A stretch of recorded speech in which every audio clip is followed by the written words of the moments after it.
Oh, hello. Hey, tell me honestly, do these pants make my ass look too big? Or wait, maybe not big enough. Is it time for a little butt cheek augmentation? Or maybe a little liposuction to take away these love handles at least. And perhaps while I'm at it, a nice tummy tuck. That can't hurt to even it all out. But wait, why should I stop there? Since I'm a bit too lazy to work on these pecs, perhaps some implants might be in order. Along with a nice minor neck lift. Of course, I'm definitely going to have to do something about this male pattern baldness, right? What's that? An eyebrow lift? No, I don't know if I want to look all alert all the time. Rather, I think I'm going to finish off with a plethora of Botox injections that tighten up these wrinkles. You know, Botox, that chemical neurotoxin that temporarily paralyzes your nerves for the illusion of youthfulness. Marshall McLuhan once said that the last thing a fish would ever notice in its habitat is the water. Likewise, the most obvious and powerful realities of our human culture seem to also be the most unrecognized. And it is only when we take pause, often at the risk of social alienation, to question the foundational principles and ideas to which our lives are oriented, does a dark truth about our supposed normality become more clear. Today we live in an ocean with enormous waves of status obsession, materialism, vanity, ego, and consumerism. Our very lives have become defined not by our productive thoughts, social contributions, and goodwill, but by a superficial, delusional set of associations where the very fabric of our society now radiates with cheap romanticisms connected to vain competition, conspicuous consumption, and neurotic addictions, often related to physical beauty, status, and superficial wealth. In effect, social conformity masquerading as individualism, with the virtues of balance, intelligence, peace, public health, and true creativity left to rot on the sidelines. The cultural water we inhabit today runs deep with heavy pollution. It starts in our formative years, where to be smart and achieving is to be a nerd, a dweeb, or a geek, with social praise instead relegated to those of accepted appearance, wealth, and mindless brawn, reinforcing the idea that to think, know, and challenge is to be ridiculed, while to uphold the status quo, conform to the ideals imposed by society, is to be rewarded. At what point does that multi-billionaire with the 5 mansions go from being a peak icon of culturally accepted success to an example of a severe mental disorder, amounting to compulsive addiction, in fact, where the billionaire is revealed as nothing more than a social abomination in disguise by their decision to hoard such excessive levels of problem-solving wealth for no other utility than mere ego status? But then again, we can't be too hard on them, right? For what they're doing is simply what they've been taught. Just as the religions you believe or the gaming strategies you use for survival are groomed and cultivated by the environmental condition of your existence, so are the many other waves of influence in this ocean of memes that comprise the zeitgeist of the time. So maybe we should start to question what it is we are actually trying to accomplish rather than complain, and look at the social normalities of progress and success as they exist. And I don't know about you, but I'm beginning to suspect that the new commercial lifestyle that has been touted by economists and historians as some marvel of human social development is actually a hidden form of retardation. An unseen manifest value distortion that is making us sick, antisocial, increasingly vain, ecologically indifferent, and perhaps more and more malleable for the controlling factions of our society itself. Maybe, just maybe, our modern cultural strives for so-called success itself are in fact not symptoms of social progress at all, but symptoms of a culture in decline.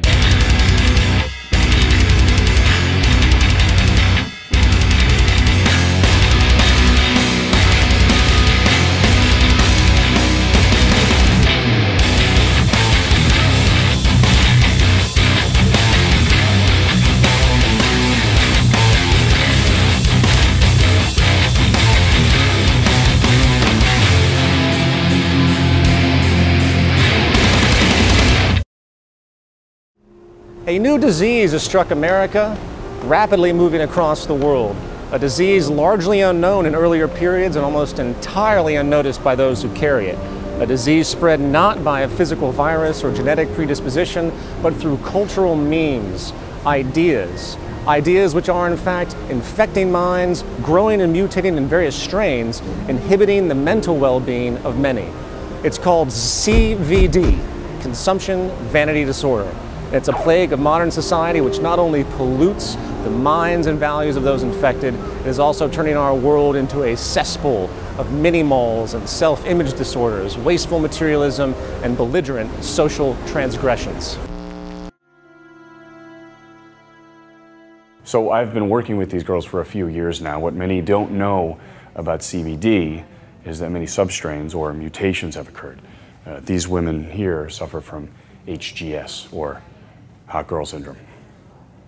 So I see we have a few new faces here. Would anyone like to introduce themselves? I moved to Los Angeles a couple of years ago, and I started noticing weird changes happening to my body. Like my skirt started getting shorter and shorter, and I started spending more and more on cosmetics and heels and like cheap jewelry. And then the Botox injections started. And I just couldn't stop. My lips got more and more pouty. And by the second or third buttock augmentation, I was looping DVD reruns of America's Next Top Model and Extreme Makeover 24/7, dating one hot football star douchebag after the other, and the next thing I knew, I was on the cover of Vogue. It's okay, honey. I was on the cover of Vogue, too.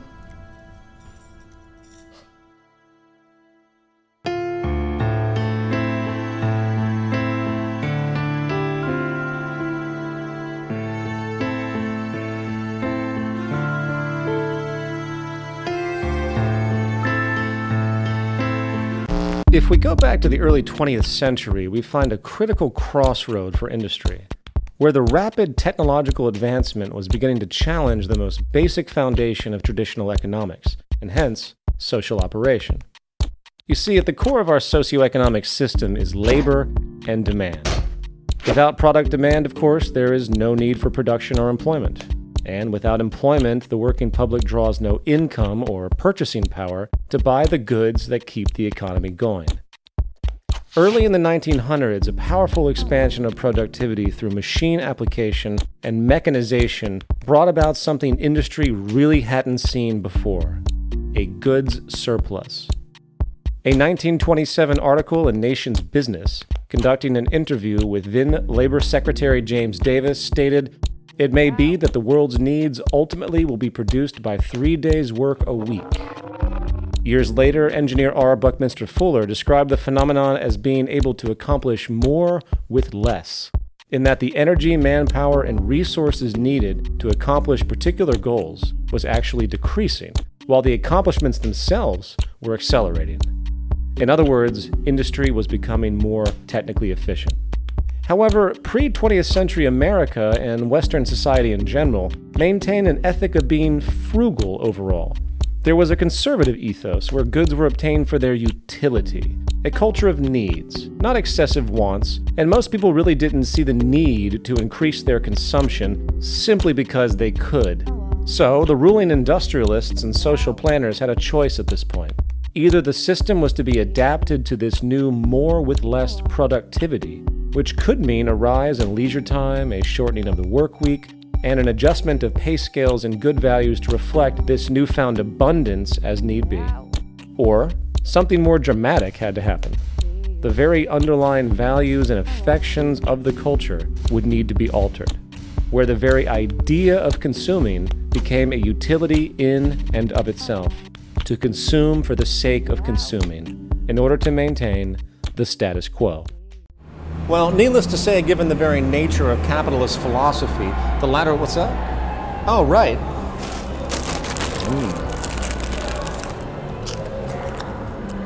Well, Needless to say, given the very nature of capitalist philosophy, the latter idea was deemed to be the only rational option. The current ruling ethic of ever-increasing profit and gain by industry could not be compromised. So the alternative idea of working toward an abundance to meet human needs, enabling perhaps a level of personal freedom never before seen, maybe even flourishing a new period of enlightenment for human existence, was rapidly cock-blocked by the interests of the ownership class. And the world you see around you, full of ever-increasing bullshit, vanity, materialism, waste, debt-locked wage slaves, conflict, and impulsive, mindless consumption has been the result. The holiday shopping season got off to a violent start. A temporary Walmart worker was trampled to death by shoppers eager for post-Thanksgiving bargains. The mad dash into a Walmart store knocked shoppers to the ground near Grand Rapids, Michigan at 5 in the morning. Despite several people falling to the ground, shoppers charged ahead. Push for the Marquita, we'll stab one of you mother...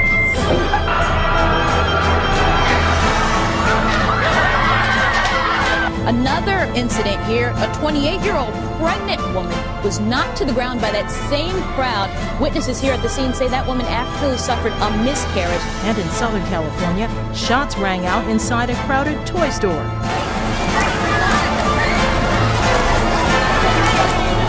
They say that a woman sprayed fellow shoppers. This actually happened with pepper spray. Meanwhile, those who knew Damore call his death senseless. They act like animals. Just to buy something for $5, save $5, they actually murdered this guy. How long have you been out here? I've been out here 3 days. In your own words, what brings you here? TVs. My kid wants the what they wanted an iPad, I believe, the Samsung. But what happened was that they don't sell on that half price. That's too bad. So, a lot of pushing and shoving happens in the stores. I remember seeing some stuff on the news. Have you ever had that experience before? Not on Black Friday at a music concert, but I know how it feels, so I'm prepared. So you're ready to push people back? Pretty much. What do you think of this kind of like impulsive sort of consumerism that gets really forceful sometimes? I don't know. I feel like it's going to be a lot of stress for everybody. Meet Eddie Bernays. He is considered the father of modern advertising. Most famous for turning the largely abhorred word propaganda into the fluffy, warm euphemism public relations, Bernays haphazardly took popular ideas from Freudian psychoanalysis and began to apply them to advertising campaigns. The idea was simple: link and exploit the very primitive social urges common to most humans, such as sexuality and status, to a product. It seems so much longer than last year. It is. Nearly 4 inches longer in some models. Oh! Goods were to become less relevant in their utility and more of a symbol representing one's identity or individualism, effectively turning mere wants into emotional needs. Bernays was a response to a growing call by industrial leaders to reprogram society and create a new consumer culture. Charles Kettering, director of General Motors in 1929, wrote of the need to keep the consumer dissatisfied. Wall Street banker Paul Mazur said, "We must shift America from a needs to a desires culture. People must be trained to desire, to want things even before the old have been entirely consumed. We must shape a new mentality in America." And it worked. Technological innovation in radio and television helped further this end by a saturation campaign throughout American society, which quickly spread across the world. Advertising no longer was about describing, say, the function of a good and its inherent integrity. It was now about social manipulation, creating inferiority, shame, guilt, and false problems that could only be resolved by submission to purchase. Over an 80-year lifespan, we watch 15 and a half years of television on average. 15 and a half years of having our brains liquefied and sodomized, zombified, and then glorifying products and nonsense. And that screws with us, because advertisements are assholes.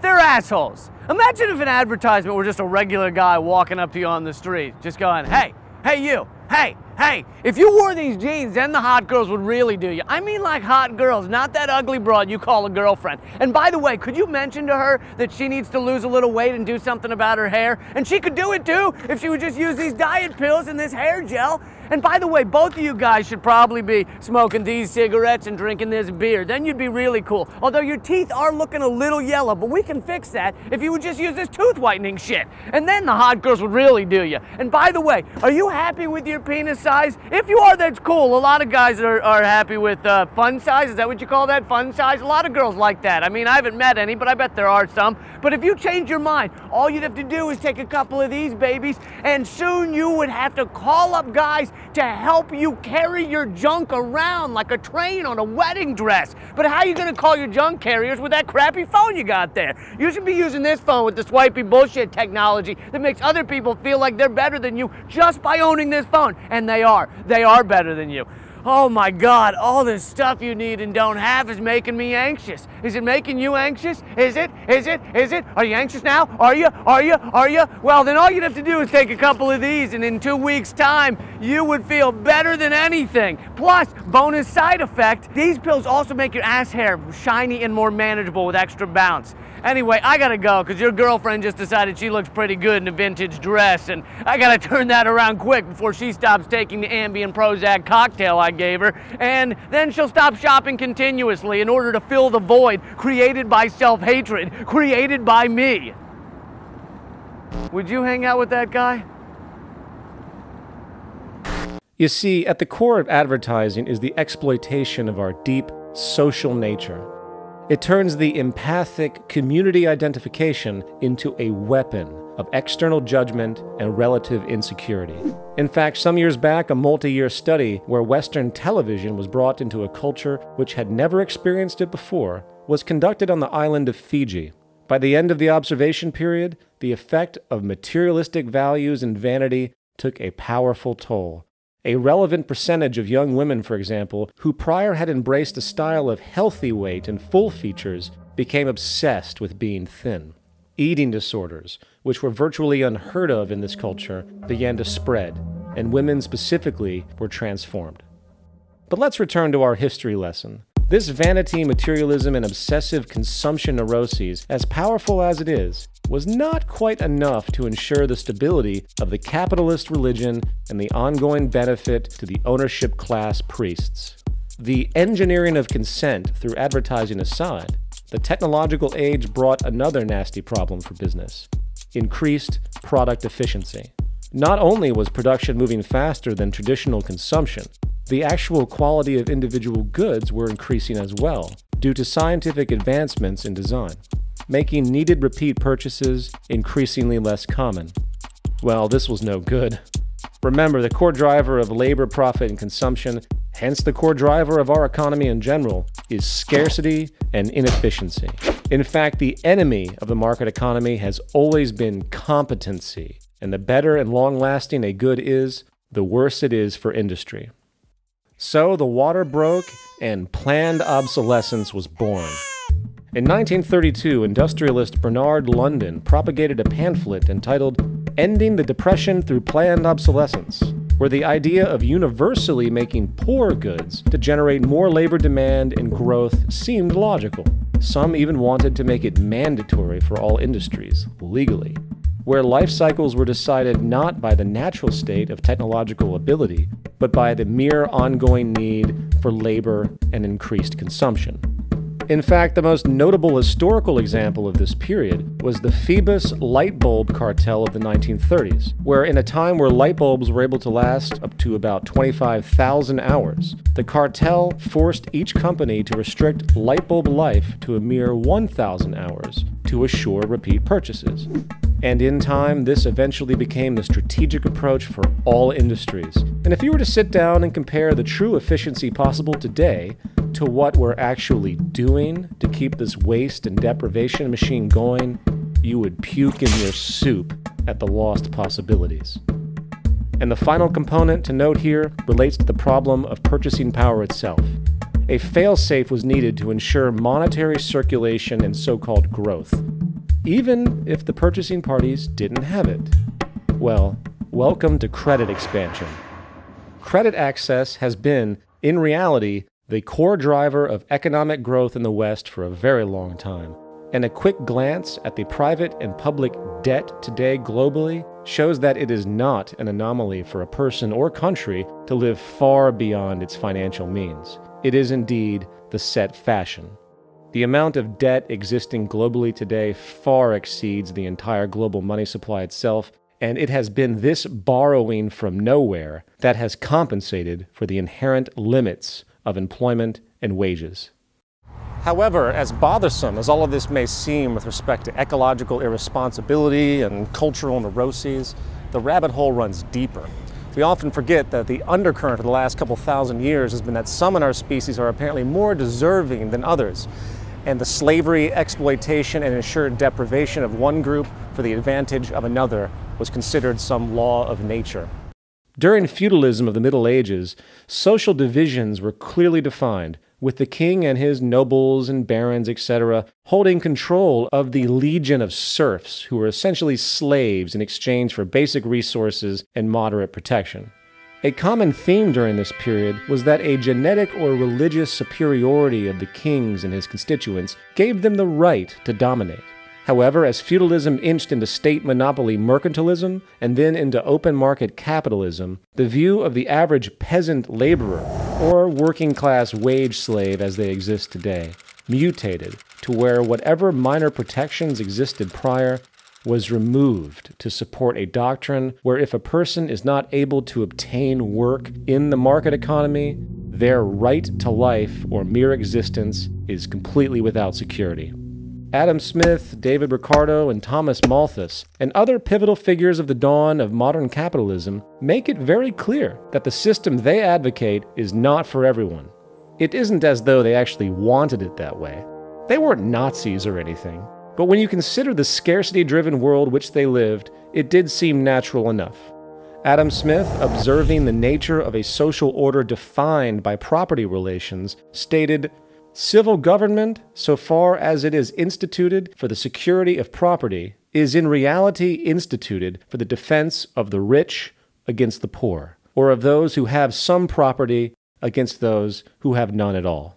David Ricardo, building on Smith's invisible hand, pseudo-Darwinistic view of market survival, extended the notion to where the inevitable poverty and deprivation of the poor was to be a societal law of nature like gravity, with Malthus going so far to say that you only do harm to the poor by trying to help them. He stated, "Instead of recommending cleanliness to the poor, we should encourage contrary habits. In our towns, we should make the streets narrower, crowd more people into the houses, and court the return of the plague." Of course, many hearing such rhetoric today naturally react in apprehension, not understanding the source of such cold perspectives. Again, if we went back to pre-industrial Europe and witnessed the vast imbalance, scarcity, and poverty, perhaps in fact due to population outpacing production capacity, your intuition might draw the conclusion that the carrying capacity of the land simply can't handle the current population. You might also then come up with some very convenient justifications as to why some are to live and prosper and some are to die and be deprived, why some deserve a great deal of wealth and honor, and while others must be condemned to destitution and subsistence. So it is very easy to see how this classism has held strong, even though its counterparts of racism and sexism have slowly subsided in modern culture. Today, all economic schools of thought, from Keynesian to Austrian, support a will of the market theme, where your value is measured not by the fact that you exist as a human being, but by the place you hold or don't hold in the economic machine. Consider this quote by Ricardo. "By gradually contracting the sphere of the poor laws, by impressing on the poor the value of independence, by teaching them that they must not look to systematic or causal charity, but to their own exertions for support, that prudence and forethought are neither unnecessary nor unprofitable virtues, we shall by degrees approach a sounder and more healthful state." You see, the myth of this system is that people get what they work for, as though it's a level playing field, as though the competitive nature doesn't inherently breed corruption. Wrong! Oh, man. Bob, what's he doing here? So what kind of bullshit is Peter Joseph Stalin feeding you people this episode? Listen, man. Listen, people. What Captain Freedom Hater over here doesn't seem to understand is that the poor are fucking stupid. They're stupid and lazy, and they get what they deserve, all right? And I'm so sick of the nanny state coming in and taxing my hard-earned trust fund so these cretins can go and live it up with their lottery tickets and their malt liquor. Sorry, Bob. You all right? Put him back in his cage. Now, it is at this point you might be asking, what does any of this have to do with consumerism? Well, if you understand the traditional ethos of market capitalism and how it refuses to accept the possibility of taking care of everyone, coupled with the resulting delusion that those who do end up benefiting most must be smarter and more worthy of existence than others, as though it's some law of nature, the role of consumer culture today takes on a very different purpose. It exists as a powerful means of social control and maintaining the status quo of class division and subjugation. It helps perpetuate a trend that has been around for a long time, since the age of ordained kings who were destined to rule over and exploit the weak masses. You see, the individualistic material selfishness glorified today not only perfectly accentuates the classic economic values of Ricardo and Smith, it also reinforces modern neoliberalism, where the view of detached, independent, narrow self-interest and narcissism is held as deeply sacred, while any attempt at working towards a broad social consideration, working towards a community environment, is heretical. Simultaneously, it compounds class division, since the consumer culture has created an abstract sense of competition and status where to have more than others is equated to success. Suddenly, 1% of the population owning 40% of the planet's wealth is even more vindicated, along with how one can step over homeless people on the street and assume that they must be that way because of their own lack of initiative, laziness, or general inferiority. Modern consumer culture, the consumer-vanity disease, ensures that the public remain distracted and at war with itself. It ensures that profits from these wasteful and unnecessary purchases, driven by emotional dissatisfaction, will continue to perpetuate and justify the wealthy elite. And it ensures that the poor and miserable of the world will be kept in their place, because guess what? It must be some law of nature. Final thoughts. Likely the most hijacked and delusional concept in the world today is that of freedom. In political poetics, historically, it went from a general interest to ensure quality of life and remove oppression, really, to a marketing gimmick to sell you things you don't need to ensure the integrity of an inherently elitist, corrupt political economy. I don't know about you, but I really don't give much of a shit about how many different kinds of toothpaste or deodorant I can choose from in a grocery store. While I'm given simultaneously the farce choice between two politicians clearly of the same breed in an election. I really don't care much for the freedom of being able to concoct, say, a grande white mocha double espresso non-fat steamed milk stirred unsweetened caffeine-free jerk me off slap my ass latte with extra whip at Starbucks. You see, the best form of social control is the kind where the illusion of choice actually persists, and the consumer vanity obsession rampant across the world now embodies the new form of democracy. Forget about the oligarchical plutocracy that continues to rule and destroy the world. Just focus on the rich celebrities on the cover of that goods catalog masquerading as a literary magazine. Forget about how financial and monetary gain is a measure of success and how delusional it really is, for the psychological phenomenon of relative deprivation has shown that having more and more luxury often does not make you happy, only more neurotic, insecure, and antisocial. Forget about the ever-increasing use of antidepressants and other mental health disorders that have emerged around our material society, and do what many do instead. Go shopping! Today, the act of shopping really has become a form of therapy for people if you're paying attention, an artificial means to feel better about oneself. And forget about the reality that the greatest lie behind the political system is that there can exist political equality in the wake of perpetual economic inequality. The fact is, the toxic condition that we have created around this new materialistic freedom is at the root of the vast waste of not only the Earth's resources, but the vast waste of human potential and human integrity itself. The more you own, the more you're owned. And as an aside, everyone's beautiful when they smile. Sorry, ladies and gentlemen, I'm late for my pedicure. So until next time, keep those eyes glued to the worst yet greatest reality show of all time. My name is Peter Joseph, and I, like you, am an agent and victim of a culture in decline.